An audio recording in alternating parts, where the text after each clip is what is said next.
Hello കൂട്ടുകാരെ, വെറും അരമണിക്കൂർ കൊണ്ട് നമുക്ക് വീട്ടിൽ തന്നെ പനീർ തയ്യാറാക്കിയാലോ. പുറത്തുനിന്നൊക്കെ മേടിക്കാൻ എന്തൊരു പൈസയാണല്ലേ. അപ്പോൾ നമുക്ക് വീട്ടിൽ തന്നെ പെട്ടെന്ന് പനീർ എങ്ങനെ തയ്യാറാക്കേണ്ടതെന്ന് നോക്കിയാലോ. അപ്പോൾ നേരെ വീഡിയോയിലേക്ക് പോകാം.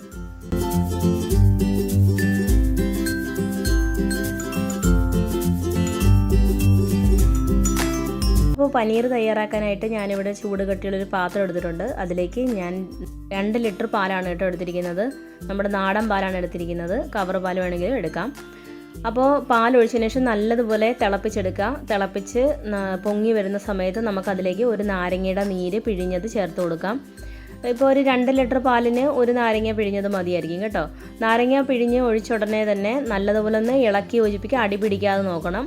നല്ലതുപോലെ തന്നെ ഇളക്കി എടുത്തിട്ട് നമ്മുടെ വെള്ളവും പാൽ കട്ടിയും പിരിഞ്ഞ് വരുന്ന ഒരു പരുവുണ്ടല്ലോ, അതുവരെ ഒന്ന് ഇളക്കിയെടുക്കുക. ഇളക്കിക്കൊണ്ട് തന്നെ ഇരിക്കണം കേട്ടോ. അത് കഴിഞ്ഞ് തീ ഓഫ് ചെയ്യുക. അതൊന്ന് പിരിഞ്ഞ് വരുന്ന സമയത്ത് നമുക്ക് തീ ഓഫ് ചെയ്യാം. അതൊന്ന് മാറ്റി വെച്ചിട്ട് നമുക്ക് അടുത്തതായിട്ട് ഇതൊന്ന് അരിച്ചെടുക്കണം. ഈ വെള്ളം ഒന്ന് അരിച്ചെടുക്കണമല്ലോ. അപ്പോൾ അതിന് വേണ്ടി നല്ല വൃത്തിയായിട്ടുള്ളൊരു തോർത്തോ അല്ലെങ്കിൽ ഒരു കോട്ടൺ തുണിയോ എടുത്ത് അതൊരു കുഴിയുള്ളൊരു പാത്രത്തിലിട്ടിട്ട് അതിനകത്തേക്ക് നമ്മുടെ ഈ എടുത്ത് വെച്ചിരിക്കുന്ന നമ്മുടെ പനീറിൻ്റെ പാൽക്കട്ടി ഇട്ട് കൊടുക്കാം.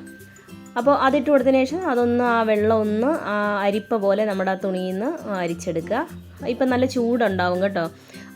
ഈ വെള്ളം മാറ്റിയിട്ട് കുറച്ച് തണുത്ത വെള്ളം ഒഴിച്ച്, നമ്മുടെ തണുത്ത വെള്ളം ഇല്ലെങ്കിൽ സാധാരണ വെള്ളം ഒഴിച്ചിട്ട് ഒന്നുകൂടെ ഒന്ന് ചൂടാറ്റിയെടുക്കുക, ഒന്ന് ഇളക്കിയെടുക്കുക.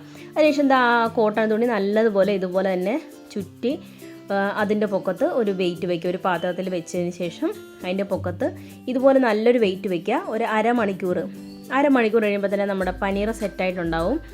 അപ്പോൾ വളരെ പെട്ടെന്ന് ഉണ്ടാക്കാം അല്ലേ. സാധാരണ നമ്മൾ കടയിൽ നിന്നൊക്കെ മേടിക്കുമ്പോൾ ഒരു 250 ഗ്രാമിന് 100 രൂപ എങ്ങാണ്ടാണ്. അപ്പോൾ നമുക്ക് വീട്ടിൽ തന്നെ പെട്ടെന്ന് തയ്യാറാക്കാവുന്നതേ ഉള്ളൂ. കുട്ടികൾക്കൊക്കെ വളരെ ഹെൽത്തി ആയിട്ടുള്ളൊരു ഫുഡാണ്. അപ്പോൾ നമുക്ക് പാല് കൂടുതലുണ്ടെങ്കിൽ ഇങ്ങനെ തയ്യാറാക്കി എടുക്കാൻ തന്നെ ഉള്ളൂ വീട്ടിൽ തന്നെ. അപ്പോൾ എല്ലാവരും ഒന്ന് ട്രൈ ചെയ്ത് നോക്കുക. വളരെ പെട്ടെന്ന് തന്നെ നമുക്ക് വീട്ടിൽ പനീർ ഉണ്ടാക്കാം. ഒന്ന് ശ്രദ്ധിച്ചാൽ നല്ല സോഫ്റ്റ് ആയിട്ടുള്ള പനീർ കിട്ടും. അപ്പോൾ എല്ലാവരും ഒന്ന് ട്രൈ ചെയ്ത് നോക്കുക. ട്രൈ ചെയ്ത് നോക്കിയിട്ട് ഫീഡ്ബാക്ക് ഇടുക. അപ്പോൾ പുതിയൊരു വീഡിയോ ഇട്ട് വരുന്നതിന് വരെ thanks for watching. Thank you. By.